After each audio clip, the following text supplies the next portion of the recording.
Good morning and welcome to this demonstration of BlackOut. This should be the most interesting video in our series, actually using BlackOut to shut down a cluster. Just to note, we have a few different scenarios we're going to run through, and the very first one's going to be the most interesting though.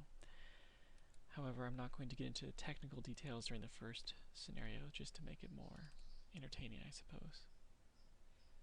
So first off, we opened up the client. It doesn't know of any cluster because this is the brand new cluster that we just started. We're going to update the cluster configuration with our demo configuration.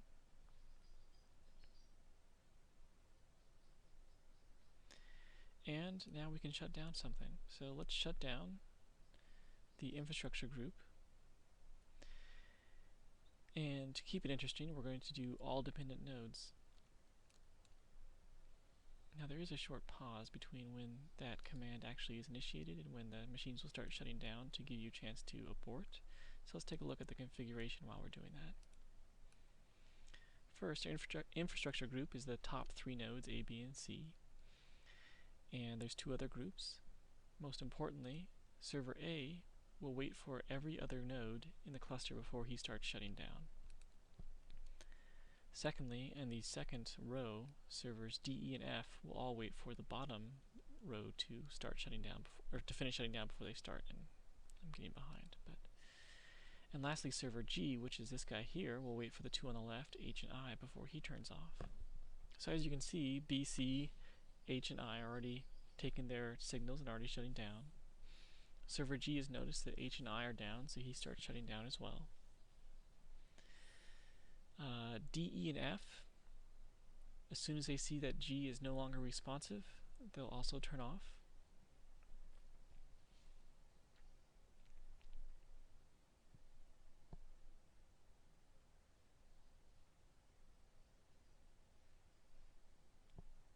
Looks like F noticed first, and D and E are taking their shutdown. And lastly, as soon as A notices that there are no other nodes responding, he'll turn off as well. Note this is a virtual environment on a fairly small machine, so the delay is really accounted for the overhead to run 9 different servers on a single desktop.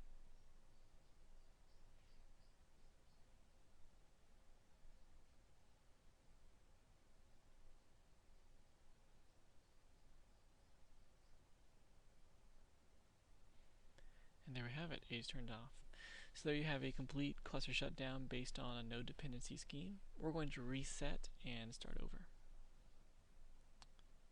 And we're back.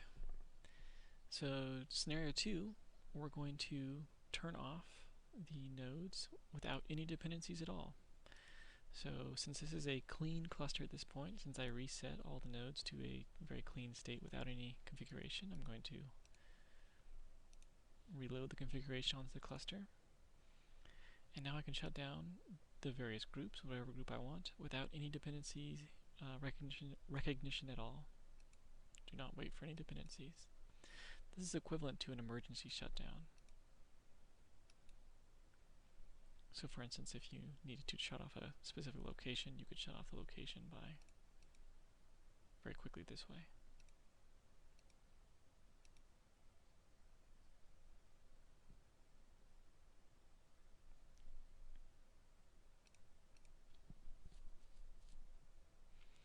Also note, I could have had a group that was a group of everybody.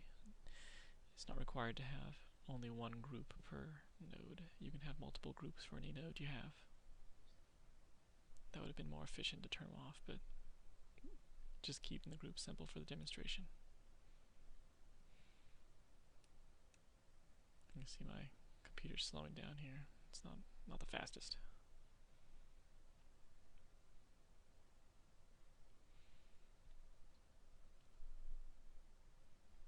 Okay, so those guys are going down. We're going to reset one more time and demonstrate shutting down the groups with very slight dependencies turned on, or group-only dependencies. And since the system has been reset again, we're going to update the cluster with the configuration.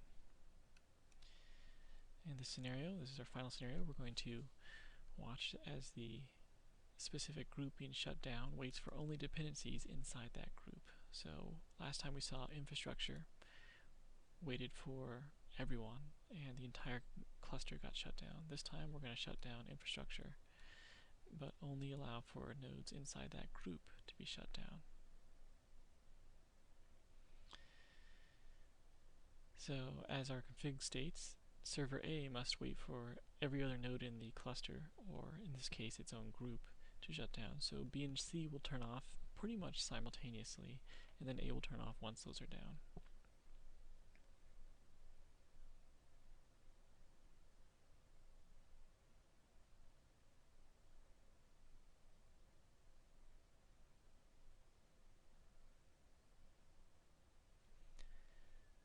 There goes B and C, and A will turn off shortly.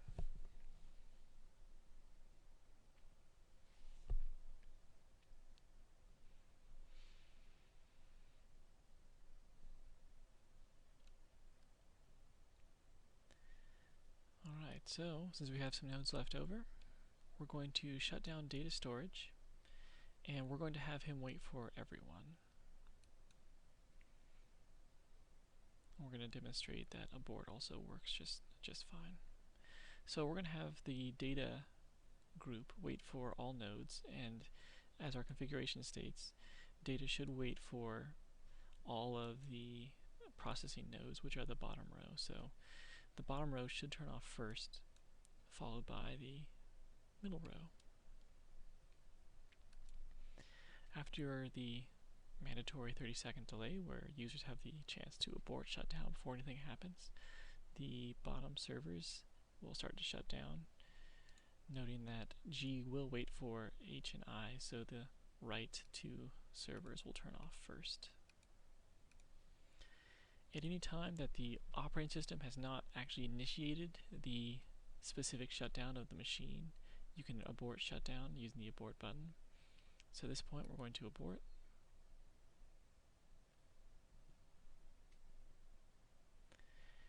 And since H and I have already started their shutdown, they'll continue, but none of the other machines will shut down. And there you have it. We'll go ahead and shut down the rest of this cluster now. We'll go ahead and issue that same command again and allow the cluster to shut down. All dependent nodes, so server G is caught.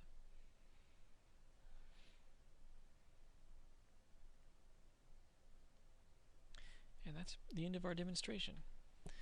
So stick around for a moment and I'll show you how our nodes are actually set up, and I'll go into the nodes to show you why their configuration, so there's no funny business going on.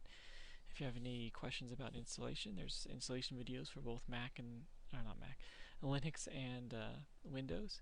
Yeah, and if you have any questions, feel free to shoot us an email at support@featherit.com and let us know what you think. As always, demonstration versions are available, so go ahead and request one of those if you want to try it out on your own cluster. Thanks for watching. And for those of you still here, let's take a look and see how these nodes are set up and why it takes me so long to reset. So first off, when I do reset the cluster, I'm reverting to snapshots I've taken, which are clean machines that don't have anything going on them necessarily. Remember, this is a desktop system that's running all these virtual machines, so everything's a little bit slow at times.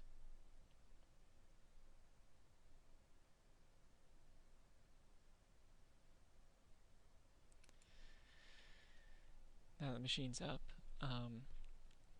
there's a short script that gets run. I've catted it there for you, install.bash. All the machines are sitting on a shared folder, and when they run this script, it copies BlackOut from a shared location to the local machine and runs BlackOut in console mode, which is the foreground mode of running BlackOut. It worked just as well running it as a surface, but having stuff on the screen makes it look nicer for a demonstration. And again, that's all I have been doing, so I've just revert to snapshots and then go back into the machine and hit enter later to run that script and to restart BlackOut from a clean setup.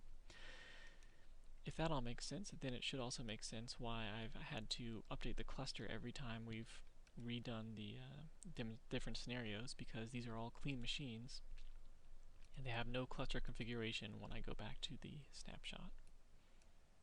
As you can see, it takes a few minutes once you start doing a few of these, so hence the break between scenarios to get this done without having to have you sit through it. Again, thanks for watching. Questions, comments, shoot us an email.